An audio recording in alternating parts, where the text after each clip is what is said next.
En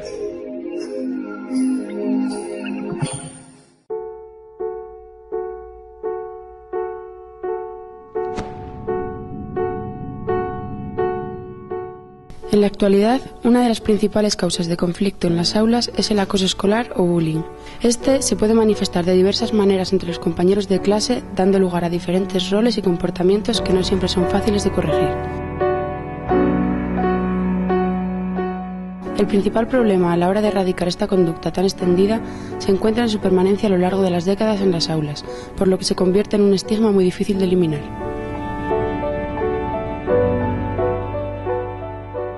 Aunque resulta complicado adivinar desde fuera qué alumnos son los que se encuentran sometidos a este tipo de acoso, existen unos rasgos generalizados a los que obedecen tanto el agresor como la víctima. La trayectoria familiar, el carácter de cada niño o niña, su capacidad de relación con sus compañeros o incluso su nivel de inteligencia pueden llegar a dar paso a una víctima o un agresor. A pesar del carácter tradicional del acoso en las escuelas, se hace necesaria su erradicación de las aulas.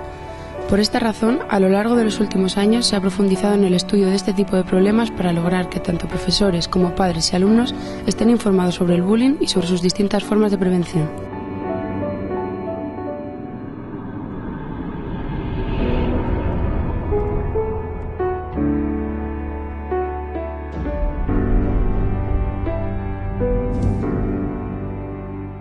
En el capítulo de esta semana vamos a hablar del bullying o la violencia en el contexto escolar.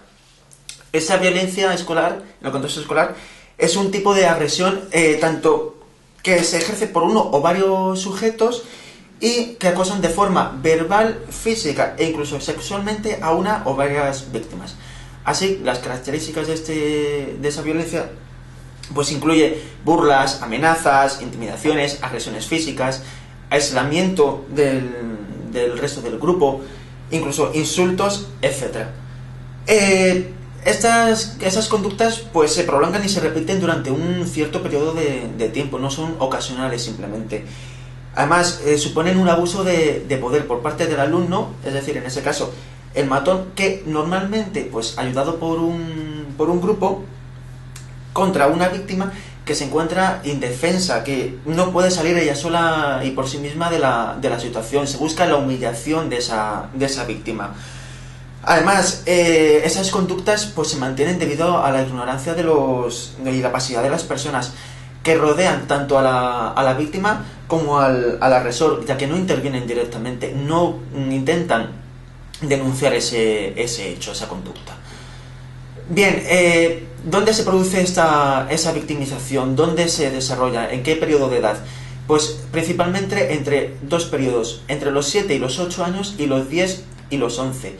Eso no quiere decir que en edades mayores no se produzca. Sí que se produce. El problema es que deja de ser visible y no se conoce ya tan bien. Además, el principal problema del bullying o de la violencia en el contexto escolar es que parece tratarse de un fenómeno cultural, tradicional en el contexto escolar, ya que siempre todos los alumnos han tenido relación con el bullying, con el maltrato escolar, en cualquiera de sus roles, pues bien sean a nivel de agresores, de víctimas o que han consentido y que han visto ese maltrato escolar. Existen dos tipos de víctima. Por una parte, la víctima pasiva o la víctima típica, cuyas características son sufre una situación social de aislamiento, no suele tener amigos entre los compañeros de clase y suele poseer una baja asertividad. Además, una dificultad de comunicación para relacionarse y por ello una baja popularidad.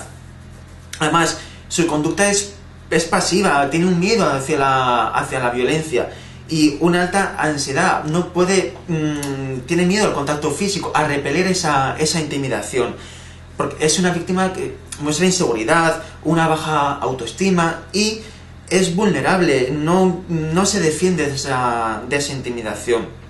Además, esto influye en que suele culparse de esa situación que le ocurre e incluso niega la agresión que sufre. Además, es una víctima pues que tiene cierta tendencia a relacionarse más con los adultos que con el resto de sus compañeros. La parte positiva es que suele disminuir con el paso del tiempo. Esas víctimas disminuyen con el paso del tiempo. La otra víctima que hay en el bullying es la víctima activa.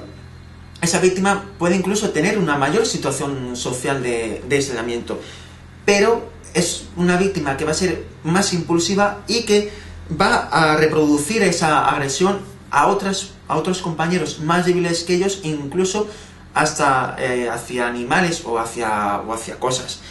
El problema es que su rendimiento y el pronóstico de esa víctima es peor que el de las víctimas pasivas a largo plazo. ¿Por qué? Porque pueden haber tenido incluso más problemas familiares, un trato hostil en cuanto al entorno familiar, de más castigo incluso, y no suele disminuir ese tipo de víctimas con la edad. Bien, en cuanto a la parte del agresor, pues el agresor también tiene sus propias características. Puede tener una situación social negativa, esto es, va a estar más aceptado que las víctimas, pero va a buscar con esa violencia su aprobación, que el resto del grupo le apruebe. Va a ser un agresor con una marcada tendencia hacia la violencia. Va a querer dominar hacia los demás. Puede ser que por su físico intente imponer ese físico hacia el resto de compañeros. Además, es un niño con bastante impulsivo, con escasas habilidades sociales, que tiene una baja tolerancia a la frustración, que tiene dificultad para cumplir las normas. Su relación con los adultos va a ser negativa también, y su rendimiento escolar suele ser bajo. Además, el problema es que con la edad suelen incrementarse esos problemas. Para prevenir el bullying, pues es sobre todo a nivel educacional, es casi exclusivamente a nivel educacional. Así hay que incidir sobre factores tanto individuales, familiares y socioculturales. Y se dividiría en 3 niveles. En primer lugar, en un primer nivel, una correcta educación por parte de los padres y enseñar a los hijos unos correctos comportamientos sociales, en lo que se incluye en todo, desde el comportamiento a nivel individual en la calle, como a nivel colectivo, con el resto de compañeros o de niños. En un segundo nivel, habrá que destacar la importancia de destacar esa conducta, el bullying. Habría que quitar el estigma del chivato. No, el chivato se ve como algo negativo, como algo malo. No tiene que ser así, sino que hay que destacar la importancia de denunciar.